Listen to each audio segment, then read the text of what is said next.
असमानता किसे कहते हैं? क्या होती है इनइक्वालिटी?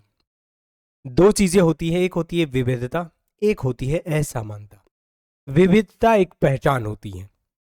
ये अलग अलग धर्म हो सकते हैं, अलग अलग भाषाओं के लोग हो सकते हैं, ठीक है, अलग अलग रंग के लोग हो सकते हैं, लेकिन उनके अंदर असमानता नहीं होती है। चाहे वहाँ पर किसी भी प्रकार के लोग हों, जैसे हिंदी भाषी हैं तो चाहे गरीब है अमीर है सब, वो हिंदी भाषी हैं तो हिंदी भाषा बोलते हैं, ठीक है, तमिल भाषी हैं तो तमिल भाषा बोलते हैं। तो एक तरह से विविधता एक पहचान होती है, कोई कमी नहीं होती है।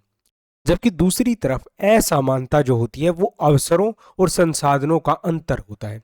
यानी कि समाज के अंदर ही एक ही प्रकार के लोग, लेकिन एक बहुत ज्यादा अमीर, एक बहुत ज्यादा गरीब। दूसरी तरफ एक के पास बहुत अच्छे अवसर जीवन में और दूसरे के पास बिल्कुल भी नहीं। तो इस तरह से जो चीजें होती है उसको हम असमानता कहते हैं। यह तब पैदा होती है जब कुछ लोगों के पास धन, शिक्षा और स्वास्थ्य जैसी बुनियादी सुविधाएं तक पहुंच नहीं होती है। अगर किसी को शिक्षा ही ना मिले, अच्छा स्वास्थ्य ही ना मिले, तो आगे चल के क्या होगा, उसको जीवन में जो है अच्छे मौके नहीं मिलने वाले। वो अच्छी नौकरियां नहीं कर सकता। जब अच्छी नौकरियां नहीं कर सकता तो उसके पास अच्छा पैसा नहीं आएगा, तो उसकी आने वाली पीढ़ियां भी उसी तरह से गुजारा करेंगी। तो ये असमानता को दर्शाता है।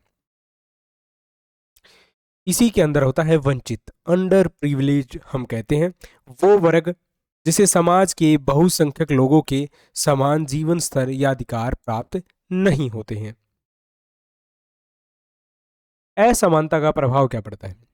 असमानता एक प्राकृतिक भिन्नता नहीं होती, बल्कि एक परिस्थितिजनक असंतुलन होता है। यानी कुदरत ये नहीं बनाती है, बल्कि ये अपने आप जो है समाज के द्वारा ही बनाया जाता है।